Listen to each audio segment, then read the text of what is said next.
నమస్తే, welcome to our channel. నేను మీరా. కూకట్పల్లి 12 సంవత్సరాల బాలికపై జరిగినటువంటి హత్య కేసుకు సంబంధించి ఒక కొత్త కోణం వెలుగులోకి వచ్చింది. ప్రధానంగా సహస్ర ఇన్సిడెంట్కి సంబంధించి ఏంటా కొత్త కోణం?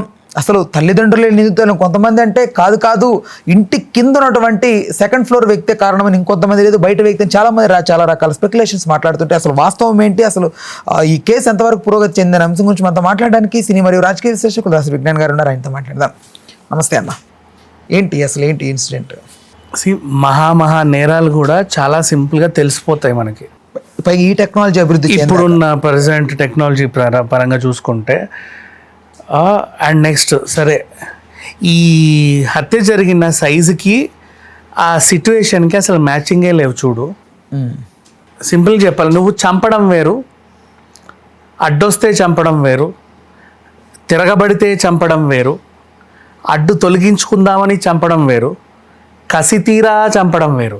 ఇది 5ది లాస్ట్ది అనుకోవచ్చేమో. మెడ మీద 17, కడుపులో 5-6, ఒంటి మీద కనీసం 20-22, పైశాచికంగా 2 డజన్ల కత్తిపోట్ల. అంటే ఇప్పుడు అంటే వచ్చావు, పాప ఇంట్లో ఎవరు లేరే, అంకుల్ ఏంటి ఏం ఎతుకుతున్నారు మీరు అని అడిగితే పోవే అని చెప్పేసి పొడిచాటు పడేయడం వేరు సింపుల్గా. లేదు, నువ్వు అత్యాచారం చేయడానికే వచ్చావు అనుకుందాం, ఆ పిల్ల తిరగబడింది, లేదా నువ్వు అత్యాచారం చేసిన సరే చంపేసావు అనుకో, అది వేరు.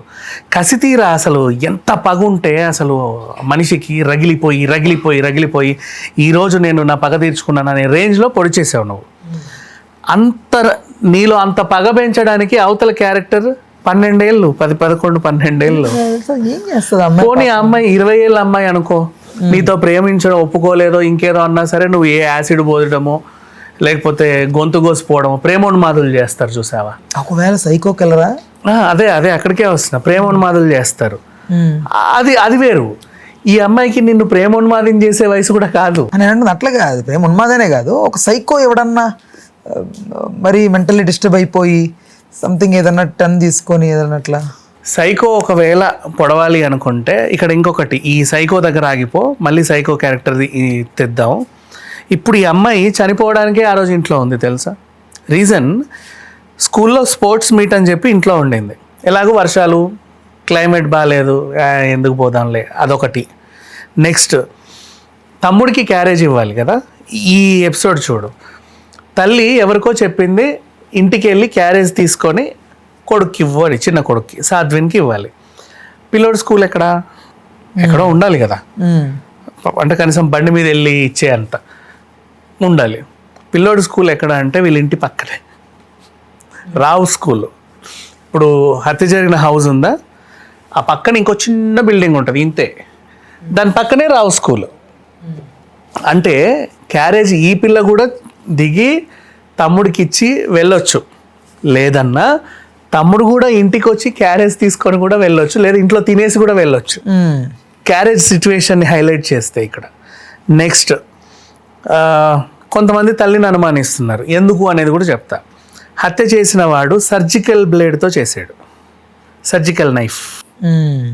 తనేమో lab technician in a hospital. ఇప్పుడు నీకు వెళ్ళి బ్లడ్ శాంపిల్స్ తీసుకురండి అంటే కింద గ్రౌండ్ ఫ్లోర్కి వెళ్తావు, అక్కడ ల్యాబ్ టెక్నీషియన్ ఉంటాడు. నెక్స్ట్ ఇక్కడ ఇంకోవైపు పైన ఫస్ట్ ఫ్లోర్లో సర్జికల్స్ వాళ్ళు ఉంటారు, పైన ఇంకేదో ఉంటుంది, ఓపీ అటు ఉంటుంది ఇటు ఉంటుంది. ఒక హాస్పిటల్ సెటప్ నువ్వు మాట్లాడుకుంటే ఫర్ ఎగ్జాంపుల్, తన ల్యాబ్ టెక్నీషియన్. సో సర్జికల్ నైఫ్లకి సంబంధించి అంటే ఆ కోణంలో ఆలోచిస్తే తల్లి ఉంది.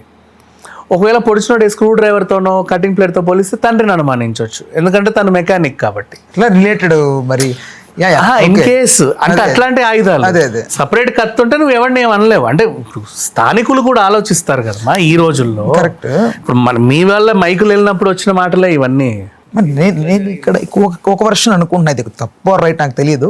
నేనేమనుకుంటున్నానంటే, ఒకవేళ వాళ్ళ అమ్మగారు ఎవరితో అక్రమ సంబంధం పెట్టుకొని, నేను అంటోంది జస్ట్ వినండి, పెట్టుకొని బిడ్డ అదన్నీ వింటూ తండ్రికి అంటే వాళ్ళ నాన్నకి చెప్తూ, ఇంకా ఈ విషయం గురించి ఈవిడ అతనితో డిస్కస్ చేసి, ఇప్పుడు వాడు అడ్డు వచ్చేస్తుంది, పాప అన్ని గుర్తుపట్టేస్తుంది, అన్ని అబ్జర్వ్ చేస్తుంది, 12 ఏళ్ళు అంటే ఆల్మోస్ట్ కొంచెం ఉంది అని చెప్పి అడ్డు తొలగించుకోవడానికి ఈవిడికే తెలియకుండా సడన్గా టైంలో చూసుకొని వచ్చి బిడ్డ మీద ఏదన్నా ఇది వద్దు కానీ అది ఎందుకంటే పోలీసులు ఆల్రెడీ తల్లిని తండ్రిని కూడా 7 గంటలు విచారించారు.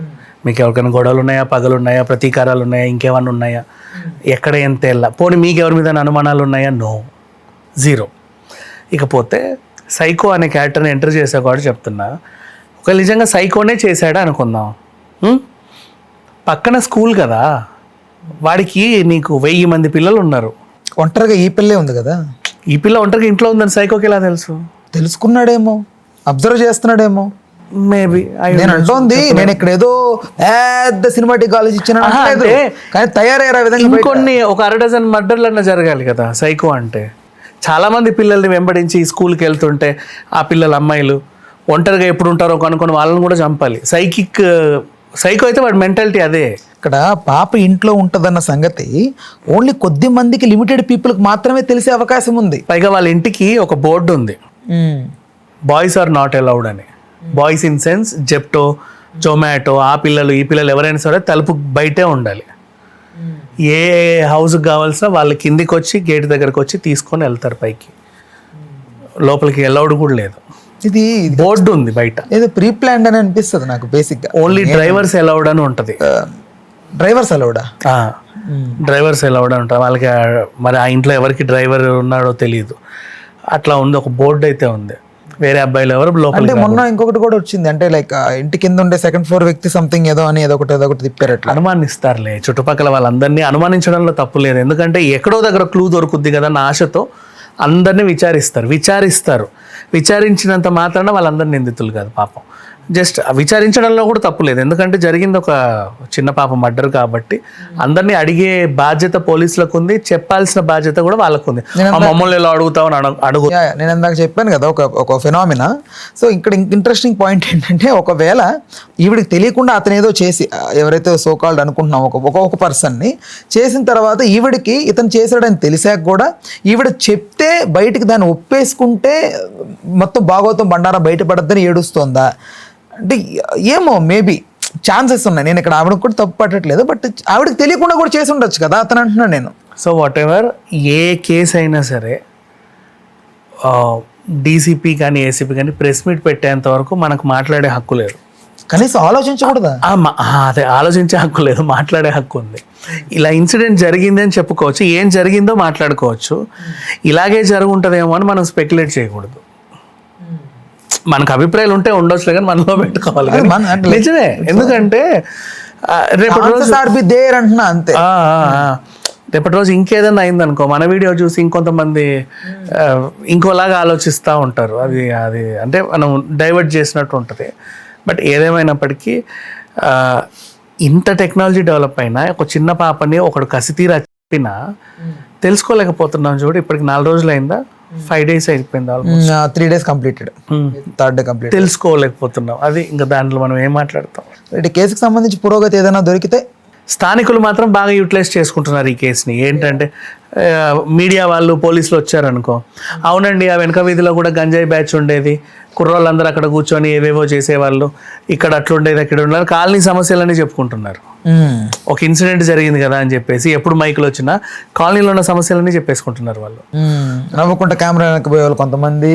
లేదు, అక్కడ గంజాయి బ్యాచ్ ఉంటుందంట, రాత్రిపూట ఒక గుంపు వచ్చి అక్కడ కూర్చునేదంట, అట్లా మాట్లాడుతున్నారు. ఆ స్కూల్స్ కాలేజెస్ ఉన్న చోట అట్లాంటివి ఉండవు. బేసికల్ బస్తీ కుర్రోళ్ళు కూర్చుంటారేమో మహా అయితే, అంత చండాలంగా.